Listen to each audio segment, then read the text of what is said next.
aula para gravar, vamos começar, tá bom?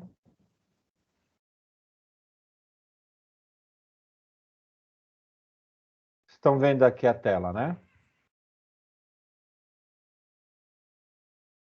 Estão vendo, pessoal? Sim, professor. Ah, legal, legal. Então, vamos em frente. Então, hoje a gente vai ver a sessão 2, 3. A gente vai ver sobre fichamento, conceituação, características e tipos, né, daquilo que a gente faz na pesquisa científica, tá?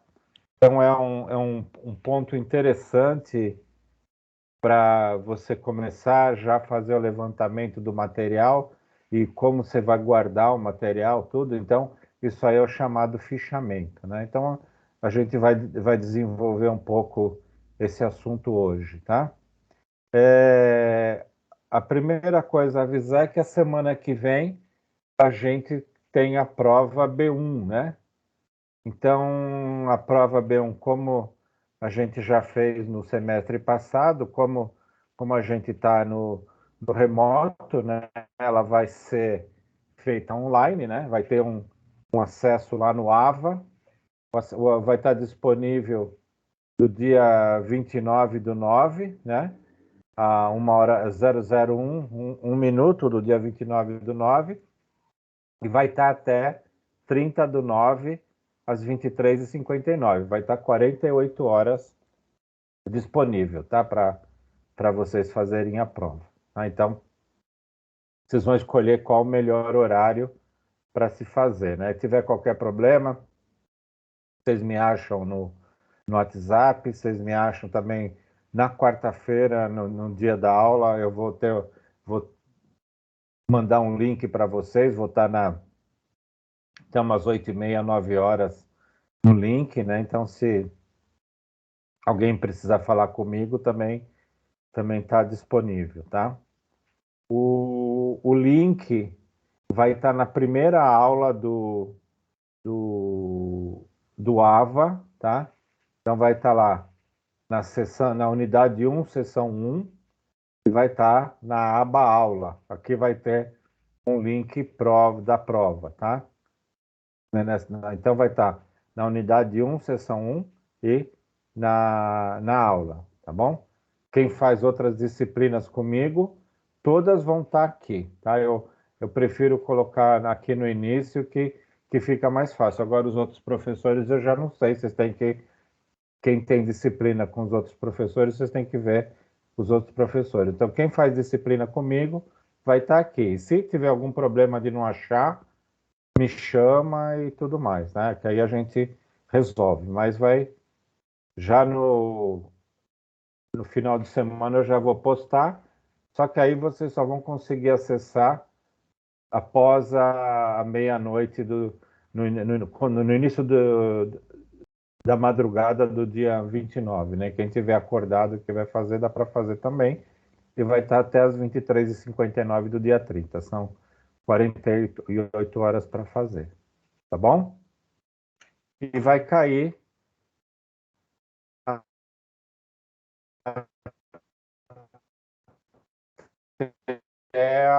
a aula de hoje, né? A unidade 2, sessão 3. Por isso que é legal vocês fazerem até a unidade 2, sessão 3, que aí vocês já dão uma estudada também. Então, pego um pouquinho de questão de cada assunto, né? Então, é bem tranquilo fazer, tá bom? Tranquilo? Dúvida com a prova? Acho que tranquilo, Pro. Todo mundo está com acesso ao AVA? Sim. Não esse lado da nota que a Olivia falou, né? Mas vocês conseguem acessar aqui, né? Unidade 1, sessão 1, a aula, né? Por enquanto isso sim. Ah, Pelo menos no tá. meu caso, né? Bom, se tiver algum problema, a gente vai ver como resolver, né? Aí a gente faz uma aula, uma prova presencial, né? Aí é bom, né? Melhor não, né? Saudades das provas presenciais. Provas presenciais, né? Então. Tudo bem, então, gente? Vamos em frente? Vamos. Bom, Aqui vai uma frase que eu coloquei bem vermelho para chamar a atenção, né? Que eu duvido que não aconteça aqui, né? Mas a prática da leitura para quem está no ensino superior parece algo corriqueiro e natural, né? Então, quer dizer, isso aqui todos vocês fazem, vocês estão acostumados a ler, tranquilo, né? Ou não? Sim. O sim, o sim é de todo mundo ou não? É? Eu respondo Sim, por claro. mim, só. Acho que é para todo mundo. Então, pessoal, aqui eu coloquei por brincadeira tudo, né? A gente sabe que a maioria das pessoas não gosta de ler, né? Mas a leitura é alguma coisa que é importantíssimo no ensino superior ou na vida da gente, né? Então, procurem colocar em prática leitura. Não precisa ser muito, um pouquinho por dia. Leiam do assunto que vocês trabalham, daquilo que vocês gostam. A leitura começa a ficar gostosa a partir do momento que a gente lê aquilo que gosta, né? Coloquem isso com prática, né? Coloquem em prática isso, tá? E a leitura, a gente vai ver algumas coisas, né? Então, a leitura como evento cotidiano faz parte da vida de muita gente, contudo, é aquela requerida para o desenvolvimento do conhecimento científico, é o quê? É uma leitura ativa, reflexiva e crítica. Então é dessa forma que a gente aprende, né? Não a gente lendo daquele jeito, entra por um ouvido, sai pelo outro, né? Mas a gente tem que refletir sobre a leitura, tem que fazer críticas sobre a leitura, porque muitas vezes a gente sabe o assunto e a gente consegue fazer uma crítica daquilo que está lendo, né? E tem que ser ativa, uma leitura ativa para a gente trazer tudo isso para a vida da gente, tá?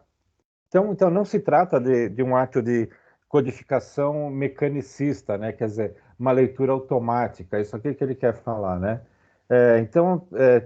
Precisa de uma articulação com a realidade, né?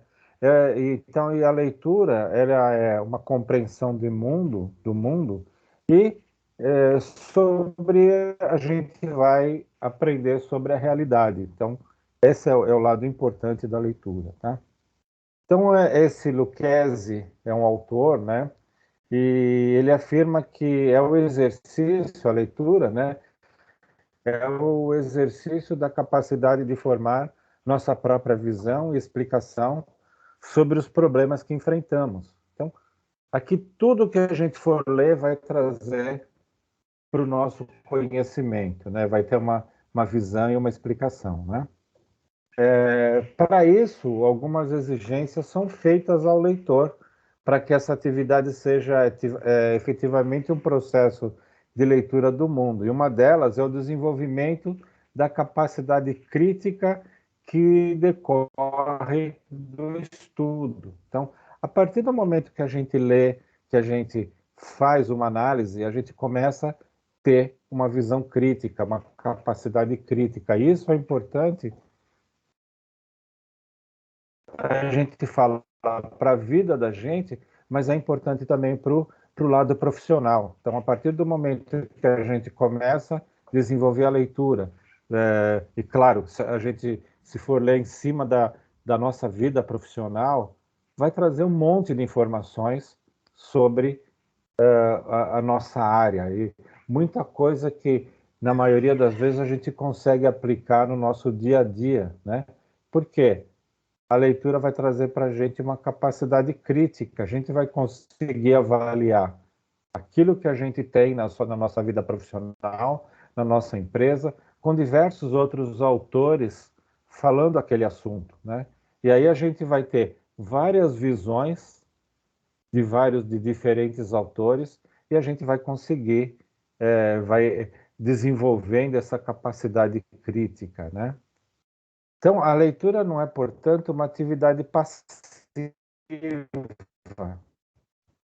né? Então, a gente reforça. Não adianta a gente ficar lendo praticamente. A gente tem mesmo que refletir sobre aquilo que a gente está lendo, né?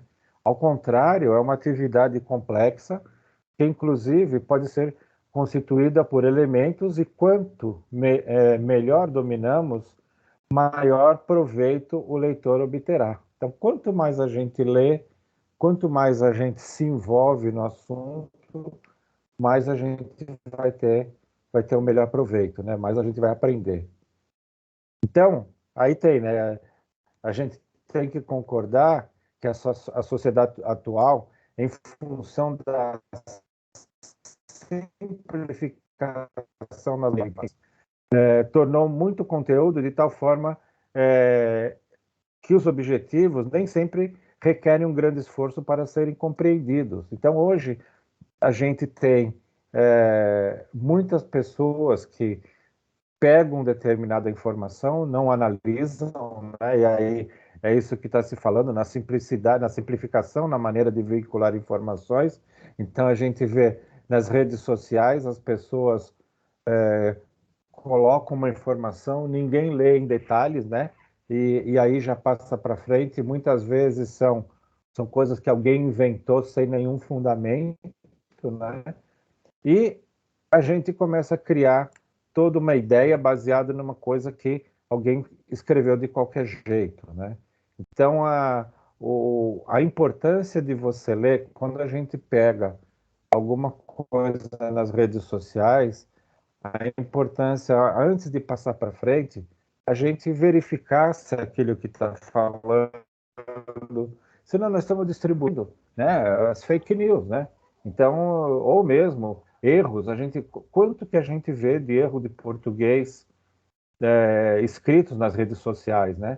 As pessoas não têm nem o cuidado de corrigir, né, o erro, ou corrigir a grafia, ou mesmo a ortografia, palavras escritas erradas, né? Então, isso é muito ruim para a vida da gente, né? Então, imagina você coloca numa rede social alguma coisa que você escreve com vários erros de português, né? E com certeza as empresas que vão te contratar, elas vão olhar na sua rede social. Então elas vão olhar aquilo que você escreve, aquilo que você opina sobre determinado assunto, se você está passando para frente um fake news. Então, muito cuidado com as redes sociais, aquilo que vocês escrevem e essa simplificação nas maneiras de veicular as informações. Parece um negócio que a gente está passando legal para frente, né? Mas as empresas olham tudo isso, né? Não tenham a ideia que as empresas não procuram, quando vão contratar a gente, procuram informação nas nossas redes sociais. Então, eles vão procurar o que você passa na sua rede social, vão avaliar os erros que você escreve, vão avaliar aquilo que você passa para frente como fake news, né? Então, muito cuidado nesse ponto, né? E, por outro lado, a leitura, né? Se a gente intensificar a leitura, isso vai nos ajudar muito a produzir, né? A gente pode produzir material nas redes sociais, material inteligente, material com conteúdo, material escrito corretamente. Claro, a gente pode produzir, mas o interessante é ficar atento aos possíveis erros, tá? Outro aspecto também presente é a rapidez com que as informações são transformadas e substituídas, né? Então, a internet, ela possibilita isso, né? Vai rápido a informação, mas 2, 3 dias, essa informação já é substituída e ela fica para trás e tudo mais, já se pega um outro assunto para ser divulgado, né? Então, as informações obtidas dessa forma são também meio de se compreender a realidade. Claro, muita coisa a gente começa a entender as coisas que estão acontecendo através das informações que são transformadas e substituídas. A gente consegue acompanhar a evolução das coisas, né? Ou as coisas que estão se modernizando, as coisas que estão sendo substituídas. Isso é bastante importante, tá? Mas, e é aquilo, além dessa rapidez nas informações, por isso que é importante a gente ler, independente de qualquer coisa que seja, para a gente também estar atualizado, né? Porque às vezes a gente fica com uma informação de 10 anos atrás, né? E isso que funcionava 10 anos atrás, hoje já praticamente foi transformado e substituído, tá? Então, para que se tenha condições de questionar a qualidade e a forma do que isso acontece, é aquilo que eu comentei, né? A gente precisa ter leituras mais profundas, buscar comunicações atualizadas, né? Textos atualizados, que levem ao entendimento das coisas e por meio de processos nem sempre tão acelerados, né? Então, quer dizer, se a gente pegar num livro, muitas vezes não vai ser a mesma aceleração que existe nas redes sociais e muitas vezes as informações que tem nas redes sociais ou na internet elas são informações resumidas, né? Então muitas vezes a gente precisa de uma leitura mais aprofundada, mais em detalhes, para a gente não ficar só naquela linha de macro, né? Só entender o assunto por cima. Muitas vezes a gente precisa se aprofundar um pouco para entender um pouco de determinado assunto. E só isso a gente precisa ter uma leitura mais aprofundada, mais detalhada daquele assunto, tá? Então, considerando a importância do estudo para se obter condições de analisar criticamente a realidade e desenvolver conhecimentos aprofundados sobre ela, é preciso leitura de textos. Então, aqui a gente, até agora, né, a gente veio trazendo algumas informações como acontecem as coisas na vida, né, mas tudo se resume que que a gente precisa é leitura, né? Então, coloquem em prática isso na vida de vocês. Vocês vão precisar ler, se não ler, vocês vão precisar ler para fazer TCC, vão precisar ler para fazer algumas atividades na faculdade, mas para a vida de vocês é o que importa, né? Vocês terem conteúdo para viver a vida de vocês e se aprofundar nos assuntos, tá? E claro, você tendo conteúdo, você sabendo com profundeza um determinado assunto, com certeza isso vai trazer benefício para vocês no desenvolvimento das atividades de trabalho, né? Ideias, sugestões, vocês vão participar de grupo de discussões nas empresas, vão participar de grupo de desenvolvimento de inovação nas empresas, tem um monte de coisa. Agora, se você fica quietinho no seu canto, se você não tem nada para opinar, você não sabe nada de nenhum assunto, ninguém vai te chamar para participar de grupo de inovação, grupo de melhoria, né? Por quê? Porque você não tem nada para opinar. O que decidirem, tá bom, você vai ter que opinar. Agora, a partir do momento de leitura, de você se aprofundar num determinado tema, com certeza você vai ter condições de desenvolver melhorias nas empresas. E é justamente isso que as empresas querem. As empresas querem profissionais que participem, seja aquele profissional que é só que imprime um relatório, aquele profissional que arquiva um determinado material, aquele profissional que chega às 8 e sai às 5, olha, eu faço o trabalho e ninguém tem que reclamar. As empresas não querem isso, as empresas querem profissionais que participem da empresa e tragam inovações para a empresa. Pode ter certeza, o profissional que fizer isso, ele vai se dar bem, né? Não tem outra maneira. E a única forma é aquilo, a gente trazer conhecimento. Vocês estão trazendo conhecimento, participando de um curso superior, cursando um curso superior, mas isso aí é pouco diante daquilo que a exigência que é do mercado. E aí a gente precisa se aprofundar, e só se aprofunda com leituras, né? Leitura de livro, de texto, de artigos, tudo que tiver é importante, tá?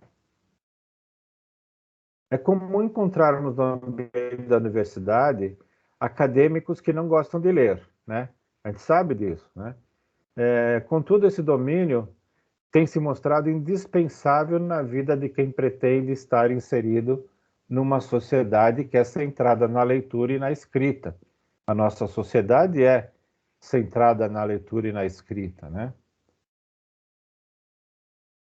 Além disso, ler e interpretar os fatos cotidianos são aspectos relacionados e aqueles que dominam a leitura, né? E quem domina a leitura agirão com maior autonomia frente aos desafios do cotidiano, né? Então tem até uma piadinha da Mafalda aqui, né? É isso, né? Viver sem ler é perigoso, te obriga a crer naquilo que dizem. Se você não lê, você não está se instruindo, aquilo que os outros falam, você acredita. Então, a leitura é bastante importante, tá? Aí, o Chaves, que não é o do SBT lá, né? O autor chamado Chaves, ele escreveu no livro dele algumas vantagens de você desenvolver a leitura, né? Que você tem? Você enriquece o vocabulário, clareia as ideias, amplia o conhecimento da língua, né? Você vai aprender novas palavras. Se você lê texto em inglês, você vai aprender mais palavras em inglês. Se lê texto em português, vai aprender novas palavras para o seu vocabulário, né? Você vai ter uma melhor redação, você vai conseguir expressar melhor a sua ideia através da escrita, e muitas vezes nós somos obrigados a isso, né? Tem empresas que fazem, nas entrevistas, fazem uma prova de redação ou uma faz parte do teste uma redação, eles querem ver como que o novo funcionário se comunica através da escrita, né? Você precisa ter uma boa redação para você escrever e-mail, né? Então, o e-mail é uma forma de comunicação dentro das empresas importantíssima, né? E muitas vezes a gente vê decisões que algumas coisas que não são realizadas corretamente ou decisões que são errôneas, né? Porque a redação do e-mail não ficou clara, né? Então, escrever é um ponto importante para todo mundo, né? Então, faz parte disso, tá? Fornece solução de problemas, né? Que já foram resolvidos por outras pessoas. Então, você pode ter uma leitura e fazer, ter soluções de problemas, né? Desperta a inteligência, porque a partir do momento que você começa a ler, você começa a refletir sobre determinado assunto, né? E aí vai te criar novas ideias, né? Aperfeiçoa a cultura, quer dizer, você pode ler sobre tudo, né? E aí vai trazer conhecimento cultural para você também, né?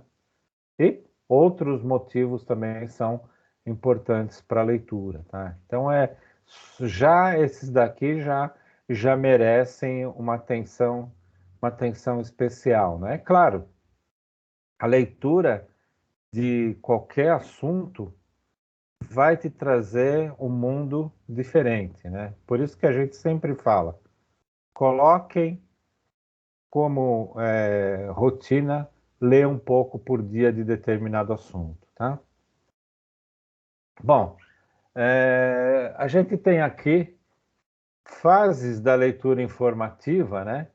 E essas fases, elas são importantes para a gente começar a montar a nosso trabalho de pesquisa, né? Então, como que a gente faz? A gente começa com leitura sobre o tema que a gente quer pesquisar, né?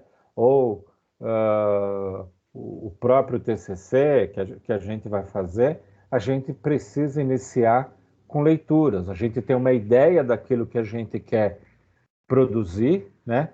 Mas a gente não sabe a fundo. Então, voltando lá para o nosso lado, aquilo que a gente já viu, né? Na parte de adquirir conhecimento. Então, para a gente começar a fazer qualquer coisa, a gente precisa ler, aprofundar a nossa leitura sobre determinado assunto para seguir aquilo que a gente quer fazer do nosso trabalho, pensando no TCC, ou mesmo num trabalho que a gente possa fazer um trabalho na nossa empresa, né?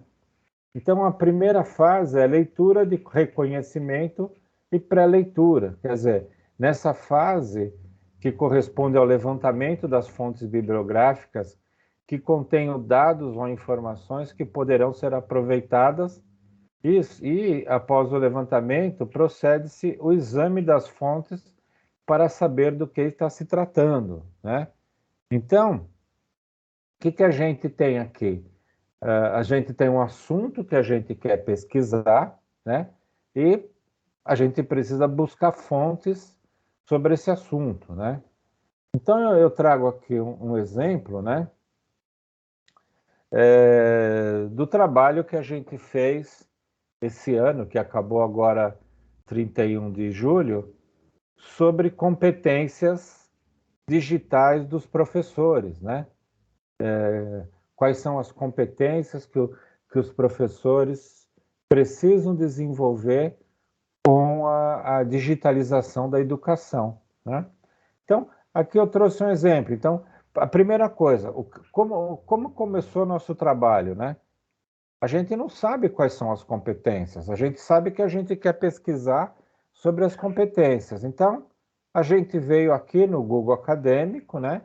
Aí eu coloquei aqui em cima competência digitais dos professores, e aí o Google Acadêmico trouxe inúmeros artigos, livros que falam sobre competências digitais dos professores. Ó, vocês estão vendo aqui, ó, o primeiro, competências digitais para professores. O segundo, competências digitais de professores. O terceiro, competências digitais de professores. Então, se vocês, aquilo que a gente já falou nas aulas passadas, né? Você quer buscar uma informação para começar a se aprofundar dela, você vai no Google Acadêmico. O melhor lugar é no Google Acadêmico. Você vai ali, você tem online, né?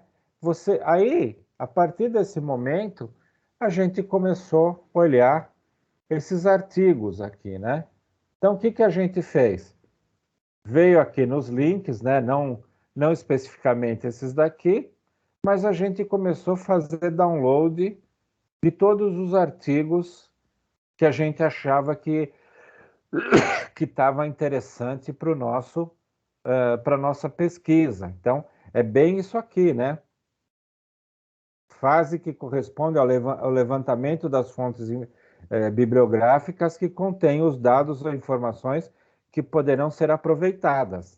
A gente não sabe o que pode ser aproveitado. Então, a gente entrou no Google Acadêmico, trouxe alguns artigos que o título parecia interessante, e a gente baixou tudo isso no.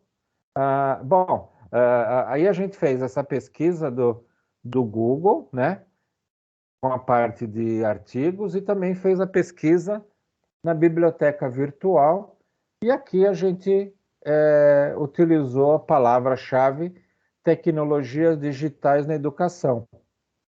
Então, a biblioteca virtual que a gente tem na Anhanguera traz diversos livros, é só a gente escrever o título que a gente quer aqui, ou o assunto, vai trazer diversos livros, e aqui aqui estão todos os livros. Então, o que a gente fez? A gente fez uma pesquisa no Google Acadêmico, fez uma pesquisa na biblioteca virtual para buscar os livros. Nesse momento, a gente está na fase de levantamento do material. A gente não fez nada, né? A gente só buscou aqui os artigos no Google Acadêmico, buscou livros na biblioteca virtual, que a gente não podia ir na biblioteca presencial para pegar livro de papel, fomos na biblioteca virtual para poder pegar os livros virtualmente. É uma facilidade de pesquisa também que a gente tem, não precisa estar se deslocando, e como a gente tem ainda a biblioteca da Anhanguera, não precisa gastar dinheiro com livro para fazer pesquisa, né? E depois que a gente não tiver mais esse acesso, tem diversas outras formas de você acessar livros pela internet, né? Então tem bibliotecas que dão acesso a e-book e tudo mais. Então tem uma gama de informações na internet para a gente buscar informação, tá? Então a gente foi nesses dois. Então primeiro, aí aqui um exemplo de um livro, né? Que a gente buscou, né? Separou esse livro para a gente ler depois, né? O título do livro é Reinvenção Pedagógica, Reflexões acerca do uso de tecnologias digitais na educação. Quer dizer, a gente está falando de reflexões, a gente não sabe ainda se está falando de competências, né? Mas pelo menos o título começa a dar alguma noção que possa ter competências dos professores para tecnologias digitais, tá? Aqui a gente baixou todos os artigos que a gente achava interessante, a gente baixou no Drive do Google, tá? Então, cada um desses daqui é um artigo que a gente baixou lá do Google Acadêmico e a gente gerou aqui no diretório. Então, voltando, né? A gente está na fase preliminar, a gente está buscando a informação. Até aqui a gente não leu nada, a gente não detalhou nada, a gente só foi separar quais são quais são os livros, artigos, quais são os materiais que a gente vai começar a ver, aquilo que a gente vai detalhar nosso assunto, tá? Tudo bem essa parte, pessoal? Tranquilo, professor. Isso aqui, quando chegar... essa disciplina, ela dá uma visão para vocês na vida profissional, né? Então, se vocês forem fazer uma pesquisa de um determinado assunto, né, que você quer se aprofundar, não é nada diferente disso. Se você for fazer uma pesquisa para o seu TCC, esse aqui que seria uma regrinha básica para você fazer. Primeiro, você tem que separar o material. Não adianta nada você começar a fazer as coisas se você... Indo lá no nosso início das nossas aulas, que quando a gente falou de acumular conhecimento. Então, a gente está separando o material para acumular conhecimento, tá? Bom, aí a primeira parte já foi feita, né? Agora nós vamos começar a fazer uma leitura seletiva. Nós pegamos um monte de material, né? E agora nós vamos fazer uma leitura seletiva. O que significa isso?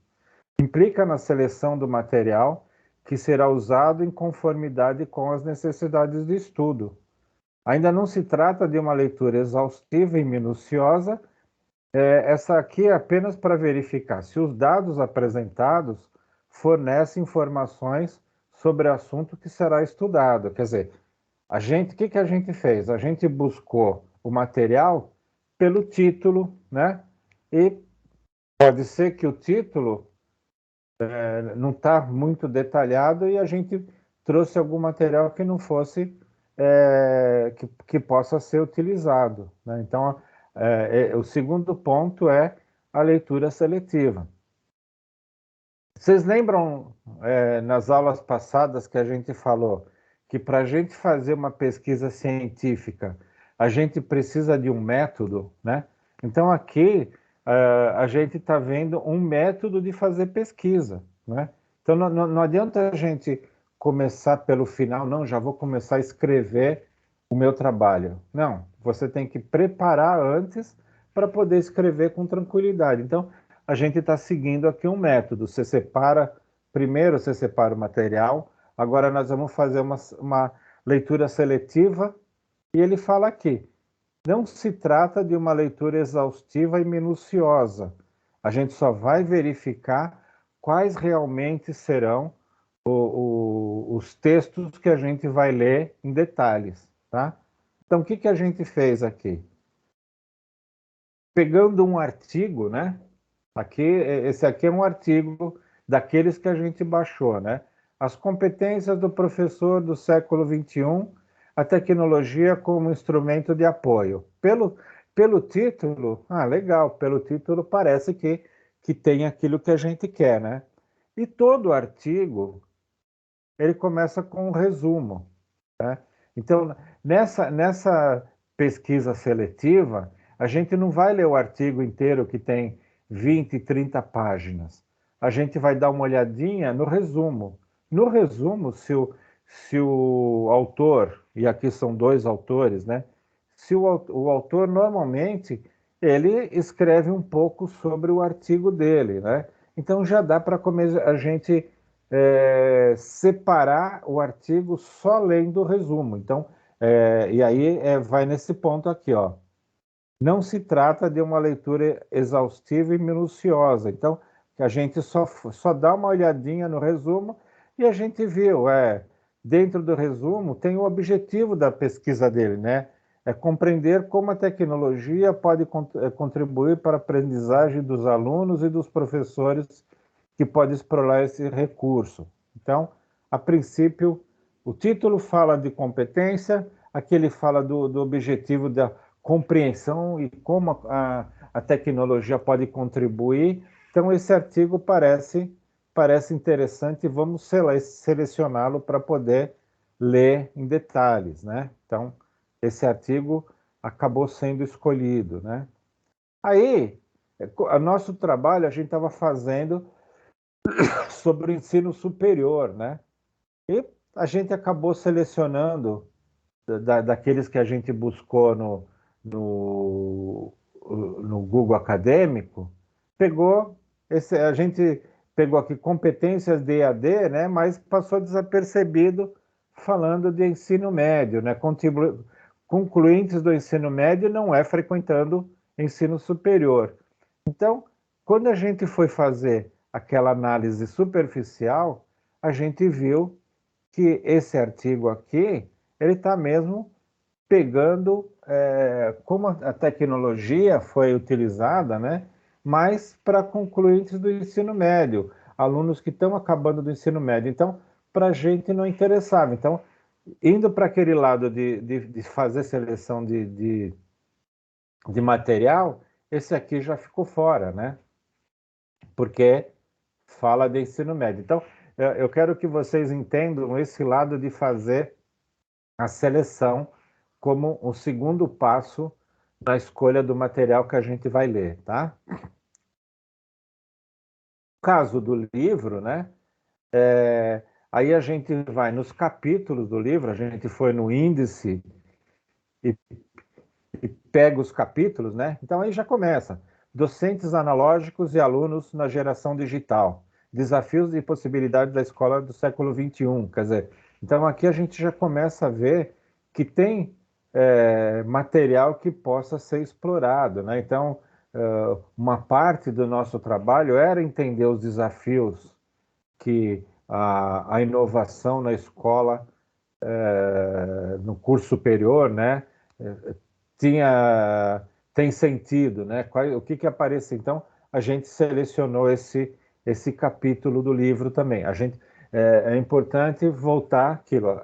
A opção 2 ali da nossa pesquisa era não ler em detalhe, só pegar, separar aquilo que interessa. Então, dentro do livro, né, tem lá 10, 15 capítulos, a gente selecionou uns 4 ou 5 capítulos que estavam ligados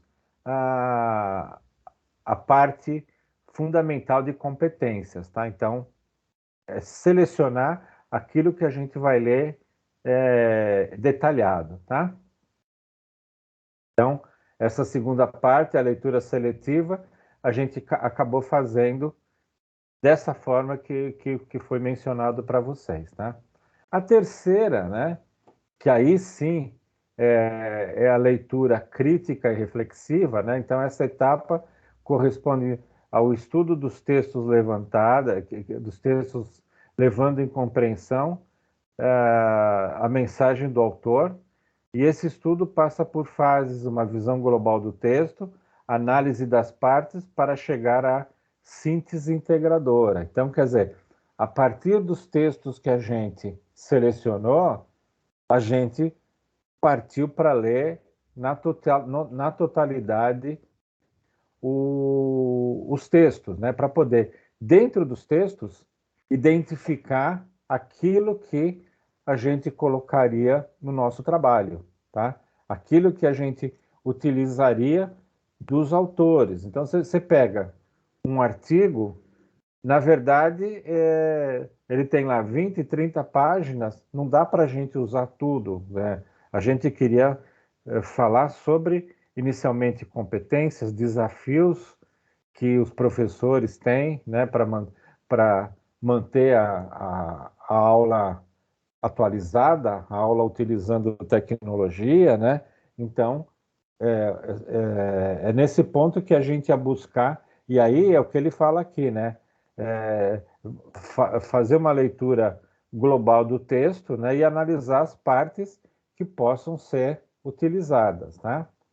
E a quarta parte, né, e aí é a leitura interpretativa, né, é a fase que se decide se o texto estudado tem condições de ser aproveitado ou não para a situação problema apresentada. Quer dizer, a gente queria, nosso problema era quais as competências que professores e alunos, estudantes, têm que desenvolver com a educação digital, né? Então, se o texto estudado tem condições de ser aproveitado ou não na situação problema apresentada, a interpretação requer ter uma posição própria a respeito das ideias apresentadas pelo autor, estabelecer um diálogo com o autor, ler o que está nas entrelinhas. Quer dizer, a partir do texto, a gente começou a ver quais pontos desse texto poderiam ser utilizados no nosso trabalho, tá? Ficou claro essa sequência, esse método, pessoal? Muito clara, prof. Sim. Vocês acham difícil seguir um método parecido com esse? Acho que na prática a gente conseguiria ter mais visão, né? Mas eu acho que não. Está bem mapeado aí. Também bem foi mapeado. Então, bem falado. Esse é o ponto, né? Esse é um ponto que é importante para quando o foco da gente acaba sempre sendo o TCC, né? Mas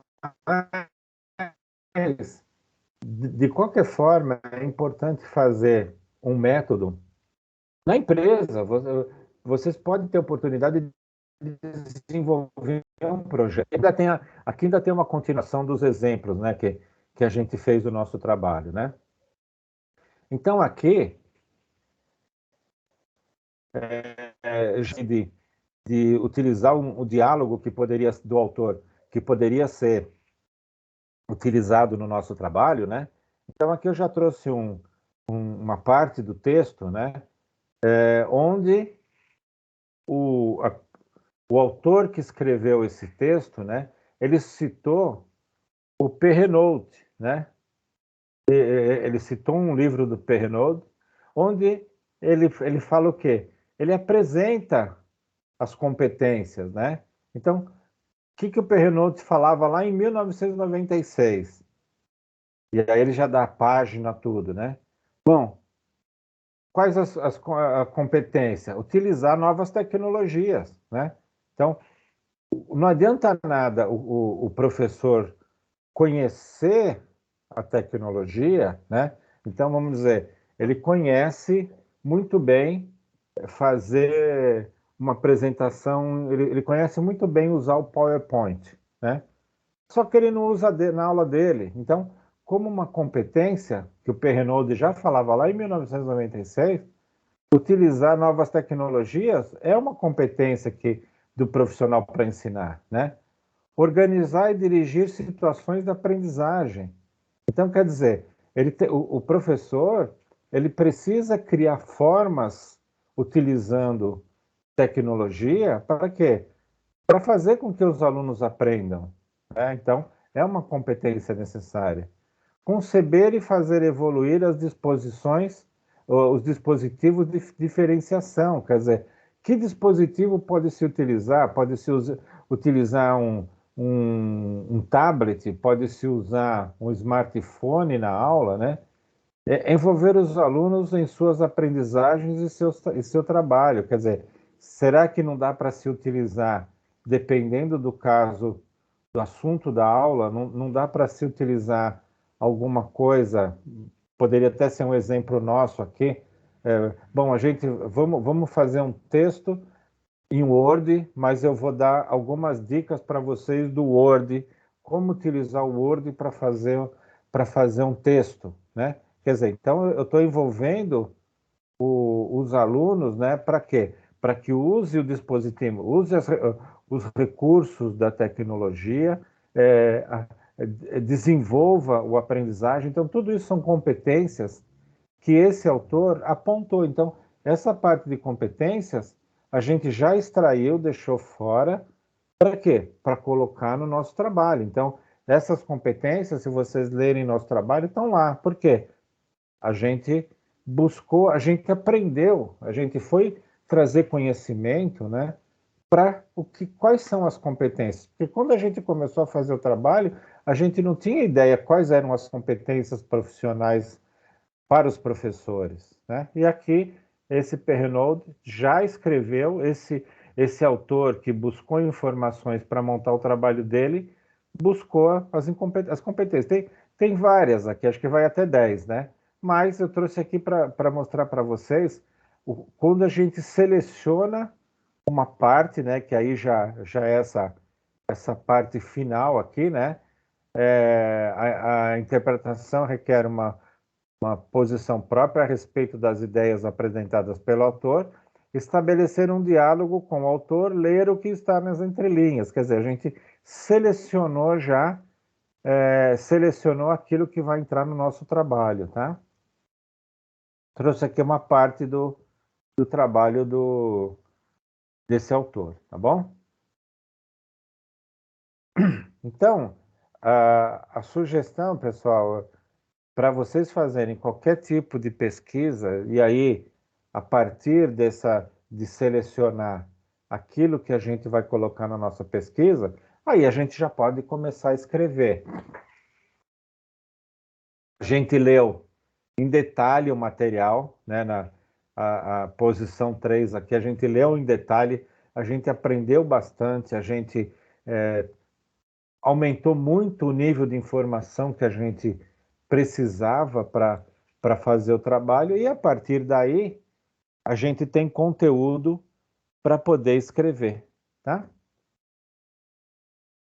Então, ler bem é uma condição fundamental para a leitura com qualidade, né? Então, quer dizer, a leitura devagar, a leitura pensada, a leitura crítica, né? Esse outro autor, o Demo, ele escreveu em 1992, ele apresenta algumas sugestões para se ler bem.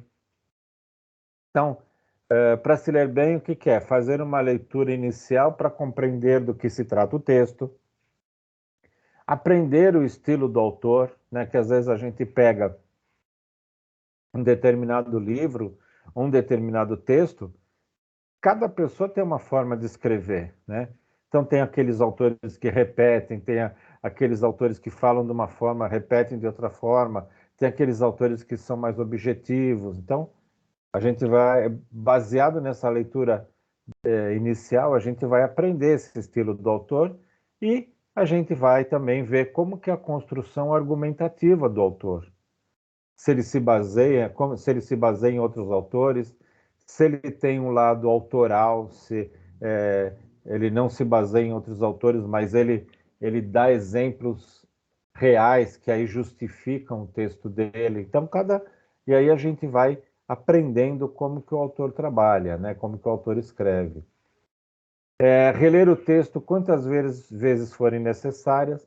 Muitas vezes a coisa não fica clara, então a gente precisa ler, reler, né? E assim aprender aspectos que numa primeira leitura ficam despercebidos, né? Então muitas vezes a gente está lendo alguma coisa que a gente dá aquela voada, né? Aí a gente volta. Para quê? Para ficar claro e a compreensão do texto, tá? Refazer a argumentação básica, elaborar uma posição própria, pessoal, diante do texto com argumentação na qual sejam destacados consenso e dissenso, né? Então, aquilo que a gente está de acordo e aquilo que a gente não está de acordo, baseado na nossa argumentação própria, que é aquilo que a gente, conforme a gente vai aumentando o conteúdo do nosso conhecimento, a gente pode discordar daquilo que o autor está falando, né? A gente não vai brigar com ele, mas a gente fala, opa, ele escreveu isso aqui, mas não é bem assim. Tem um outro autor que fala assim, eu concordo mais com aquele outro autor. E aí, mas isso só é possível a partir do muito conhecimento que a gente vai desenvolvendo, tá? Uma pergunta muito comum entre os alunos universitários se devem ler muitos textos para ter condições de, por exemplo, elaborar uma resenha ou um artigo, né? Uma monografia. Quer dizer, monografia é o TCC, né? A princípio, né? Não tem uma regra, né? Uma quantidade de fontes de fontes para leitura, uma vez que isso depende muito dos fatores, como a atualidade do tema, né? A existência de estudos sobre o tema. Então, esses fatores interferem na quantidade de material produzido. Quer dizer, aqui vai muito na linha de como você vai aprofundar, de como você vai fazer o seu detalhamento, né? Então, se a gente for para uma linha de uma tese de doutorado, né? Nossa, o pessoal são 4 anos para desenvolver uma tese, né? Até o final da apresentação de uma tese de doutorado. Então, dá para vocês perceberem quanto de material que o pessoal vai precisar ler, né? No caso de um TCC, né? Muitas vezes, se a gente trabalhar com meia dúzia de autores falando do tema, e na verdade não precisa ler todos os livros, mas ler os pontos principais, fazendo aquela seleção que a gente viu, meia dúzia de autores, a gente consegue fazer um trabalho bem legal na parte do TCC. Então não existe uma quantidade, não, olha, 6 é bom, 2 é bom, não. 2 é pouco, né? Então, o mínimo que seria interessante para se fazer um TCC seriam uns 4 autores, falando do mesmo tema, né? Então, se a gente fosse pegar a parte de recurso humano, né? Gestão de pessoas, né? Motivação, né? A gente vai fazer um trabalho de TCC, gestão de pessoas que tem envolvimento de motivação de funcionários, né? Como que é possível a empresa motivar funcionários, tal. Então, se a gente pegar uns 4 ou 5 autores que falam de motivação de funcionários, praticamente a gente vai esgotar o assunto, né? E não ler 4, 5, 6 livros, mas pegando os pontos principais, né? Então, não existe uma regra, né? O importante é a gente explorar um pouco a ideia de diversos autores, tá? Ainda complementa, né, que o tema ele precisa ser contextualizado. E o contextualizar é isso, né? É você buscar autores que falam sobre a ideia, né? O que requer buscar na complementação obtida em fontes adicionais e que podem estar relacionadas a outras áreas de conhecimento. Quer dizer, muitas vezes, se você escreve, voltando com o exemplo do gestão de pessoas, motivação de pessoas, né? Pode ser que exista uma outra área de conhecimento que também trabalhe com motivação de pessoas e não é especificamente a área de recursos humanos, gestão de pessoas, pode ser uma área de psicologia, né? Podem buscar, para completar o material, pode buscar algum livro de psicologia que trate do assunto sobre motivação, né?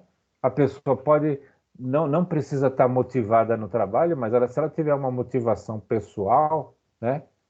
E aí vai pelo lado da psicologia, ela pode também ficar motivada profissionalmente, motivada no trabalho. Então, é o que ele fala aqui, né? Que pode ser, você pode completar alguma coisa buscando informações de outras áreas de conhecimento. A área de conhecimento pode trabalhar o lado de motivação, se for o caso que alguém queira fazer esse lado. E pode fazer no trabalho, fica muito mais completo, né?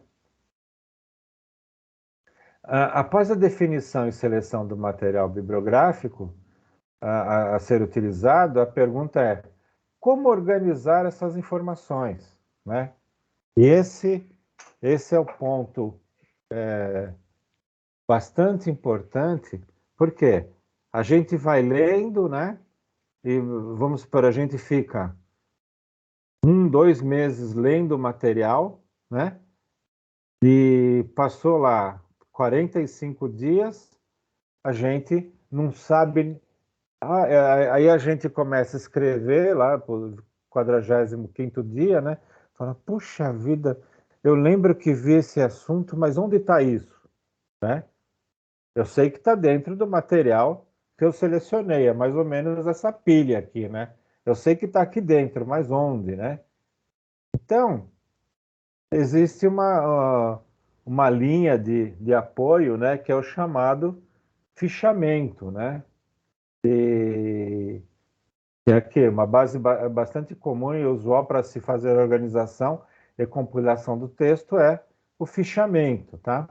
Então, fazer o fichamento será, portanto, o ato de organizar um conjunto de informações sobre uma determinada obra, materiais que a gente pesquisou, tá?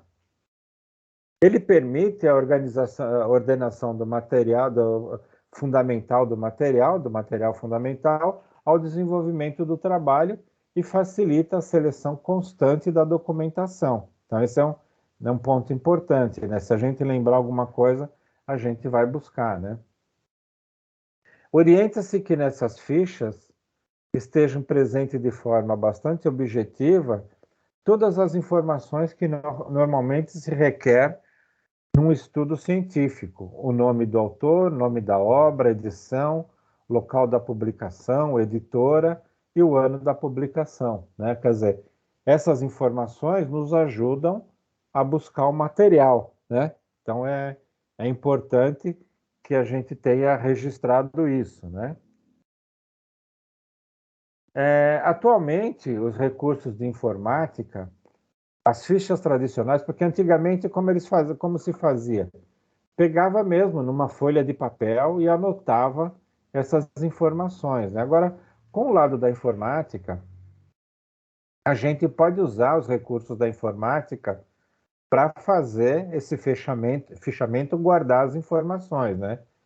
E aí ele fala, né? As fichas tradicionais foram substituídas por arquivos que cumprem a mesma função e que exigem também a adoção de uma forma de organização que favoreça seu acesso na utilização, né? Então, dá para se usar. Às vezes, eu já cheguei a fazer em planilha Excel, né? Para registrar essas informações pedidas aqui, né? Ou orientadas, né? Nome do autor, nome da obra. Um trecho também daquilo que eu queria colocada no meu material, né? Então, eu utilizei bastante Excel, fazia colunas para controlar, para fazer esse fichamento, porque o que eu falei para vocês acontece muito, né? Você começa a escrever, você fala, puxa, eu li uma coisa desse aqui que era bem legal colocar aqui no meu texto, mas onde estava isso? Aí pronto, aí já era, né? E a partir de um determinado tempo, né? Eu comecei a usar no próprio documento de Word que eu estou escrevendo. O que eu faço? Eu pego lá do artigo ou do livro que eu quero que tenha alguma informação interessante para o meu trabalho, né? Eu seleciono, então, essa parte aqui. Isso aqui é do livro, né? Então, eu vou colocando nas páginas ou nos locais que eu acho que eu vou escrever sobre esse assunto, e já separo com dois tracinhos aqui. Então, essa parte aqui é aquilo que eu vou utilizar no meu texto, né? E lá na parte final do meu Word, né? Eu já coloco nas referências, mas eu já trago aqui, tá vendo aqui? Eu copiei as referências do livro, né? Tem aqui o nome, aqui no o texto, né? Tem o nome do autor, né? Que é o Gardner, tá aqui ele aqui, tá, a obra dele tá aqui, porque isso aqui eu vou utilizar na parte de, se eu por algum motivo precisar mais informação, eu consigo ir no livro que eu tenho todas as informações aqui, né? Então eu comecei a fazer esse jeito de guardar as informações. E depois eu pego, bom, aqui esse trecho aqui é importante para o meu texto, eu vou ler aqui e vou escrever com as minhas palavras esse trecho aqui, né?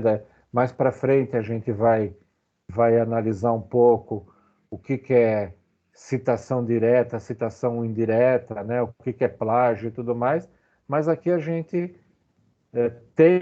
eu não posso colocar na íntegra esse texto, eu tenho que ler, entender, escrever com as minhas palavras, mas eu já tenho todas as referências para poder ir construir. Eu uso hoje o fichamento é no próprio documento, eu vou colando as partes e aí eu vou pegando cada pedaço e vou escrevendo sobre ele e vou encaixando no meu texto, tá? Aqui tem um outro exemplo de fichamento, né? E aqui o autor, o que ele faz? Ele coloca aqui os dados da obra e aqui ele faz um pequeno resumo, né? Daquilo que ele viu na obra, que também são informações que ele pode usar no texto dele. Então, tem várias caixinhas que aí ele seleciona, ele cria arquivos por exemplo, pela letra B, né, que é o nome do autor, então ele vai encaixando todos os fichamentos, mas o importante é isso, guardar as informações do texto, né, o nome do livro, o autor, o ano que foi produzido, né, para que, se você precisar buscar mais informações, você tem onde ir. Se você não fizer esse lado de fichamento, esse lado de guardar as informações, quando chegar no momento de você construir seu texto, você vai ficar perdido e não vai achar, não vai lembrar onde que estava, né? Então, você guardar e fazer essa organização é importantíssima, tá? Aí, lá no livro ele fala, né? Você pode criar outros modelos de ficha que melhor te atendam. Isso não existe uma regra, né? o que é uma dica para você guardar as informações, né? As suas necessidades, mas não deixe de seguir as orientações em relação à forma e disposição das informações, uma vez que, se tratando de trabalhos acadêmicos, e a seguir a normalização é condição para se ter o trabalho aceito, né? Então, existe a Associação Brasileira de Normas Técnicas, a ABNT.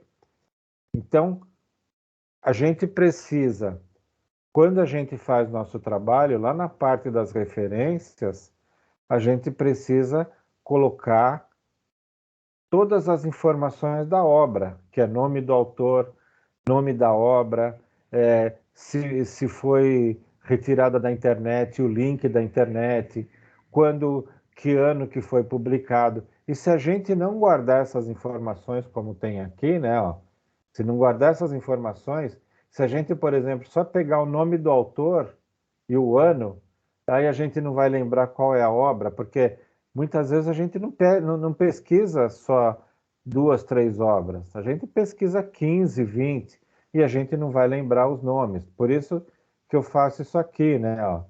Eu trago aqui já é um outro. Estão vendo que não tem padrão nenhum para se fazer.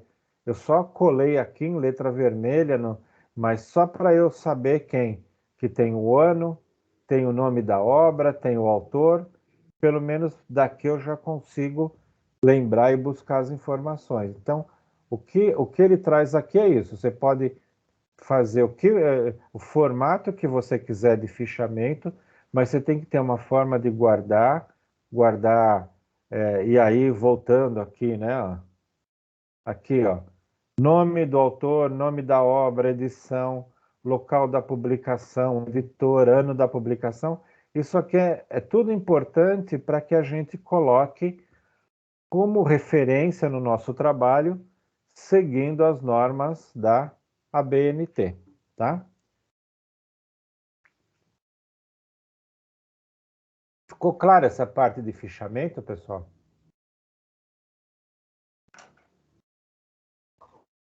Ficou sim, professor. Sim, professor. Eu entendi. Alguma coisa que vocês queriam comentar?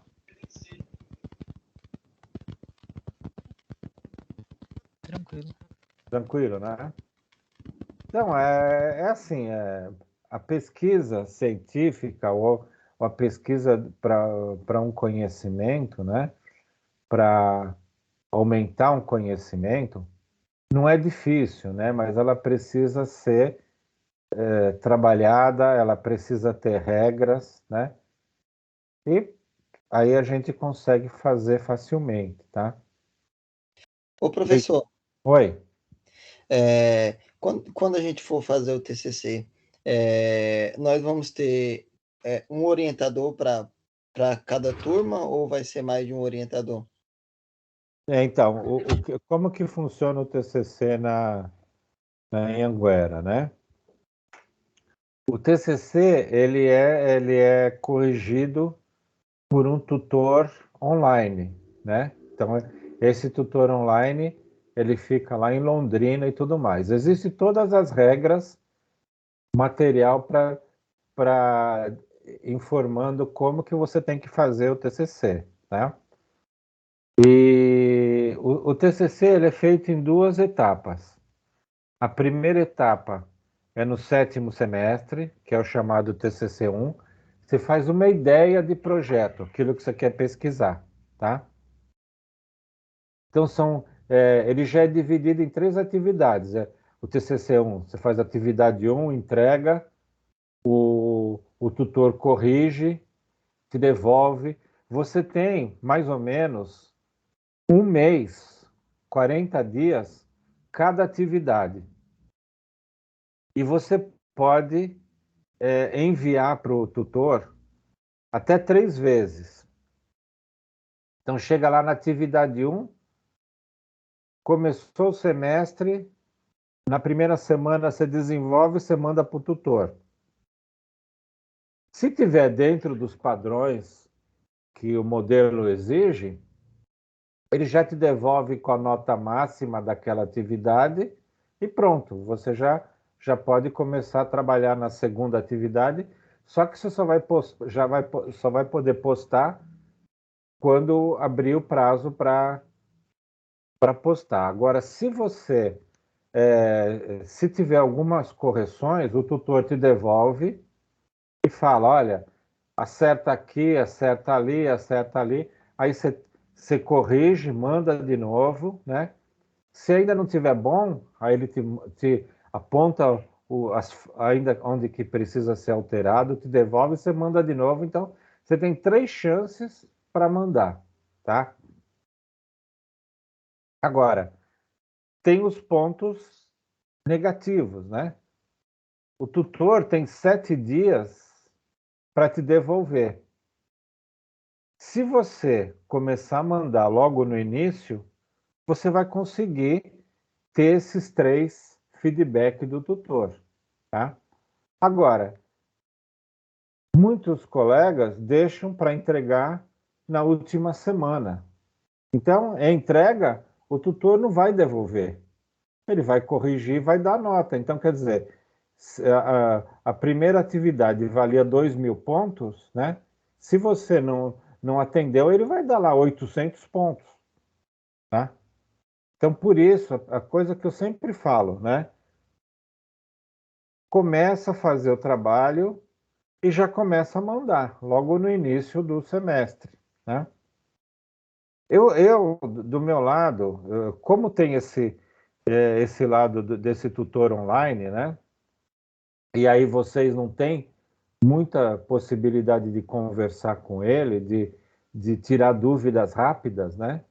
A faculdade me colocou como um orientador presencial, mas só que aquilo, né? Eu não é uma situação que eu atendo individualmente cada um, né? No início de cada atividade, eu faço uma aula explicando o que tem que fazer na atividade. A partir daí, eu deixo que vocês construam o trabalho de vocês e mandem para o tutor, né? Porque não sou eu que corrige, né? Então, vocês estão acompanhando, né, nesse lado da metodologia científica, ele acaba sendo bastante subjetivo. Existe alguns padrões mínimos, né? Mas a maioria, cada pessoa que está avaliando, avalia de uma forma. Então, por isso da importância de vocês se envolverem com o tutor, né? Passa para ele, manda e-mail, né? Posta o trabalho, ele vai fazer esse trabalho, né? E eu ajudo presencialmente, agora não, que a gente também está virtual, mas logo no semestre que vem, com certeza a gente vai voltar presencialmente. A gente deve estar em alguma aula, mesmo fora a gente não tem assim um dia específico para falar sobre o TCC, mas numa aula, por exemplo, na aula de hoje, vamos supor que alguém de vocês estivesse fazendo TCC. Não tem problema nenhum eu responder uma pergunta, eu estou com dúvida aqui, como se faz uma citação de um autor, não sei o quê. Aí eu ajudo nisso, entendeu? Mas o meu papel é fazer uma aula no início de cada entrega de atividade, tá? Ô, Aí professor, Oi. mas assim, a gente vai ter a disciplina lá, que é o TCC1, no caso, vamos dar exemplo do início, né? Essa disciplina, a gente vai ter por exemplo, vai ter um dia da semana que vai ter aquele período para a gente falar sobre isso em sala de aula? Ou vai Não, ser... não tem. Essa disciplina é aquilo que eu falei. Eu vou dar uma aula da atividade 1, tá? Agora, vocês têm todo o material dentro do AVA. Tem o modelo do TCC. Eu explico direitinho na aula inicial, eu explico direitinho o que vocês vão fazer. Inclusive, eu mostro como que vocês têm que escrever. tá? Se vocês forem entrar, a maioria de vocês já deve ter entrado no meu canal do YouTube lá, né? Assistindo as nossas aulas, né? Se vocês se cadastrarem no meu canal do YouTube, voltar um pouquinho para início de setembro, vocês vão ver essa aula. Tem essa aula que eu postei lá.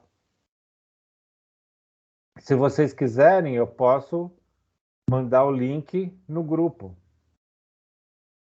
Isso, professor. Manda então no grupo lá o link pra gente, Era uma que boa, como eu assisto as suas aulas aqui, eu nem vou lá no YouTube, mas se o senhor mandar no grupo lá. Então eu vou mandar a aula no link do grupo, né? E aí vocês dão uma olhada, vocês já começam a ter ideia como que é o TCC, né? Ou se mata direto, se mata com antecedência, mas não é. O que acontece é assim, o TCC ele é trabalhoso, né? Mas não é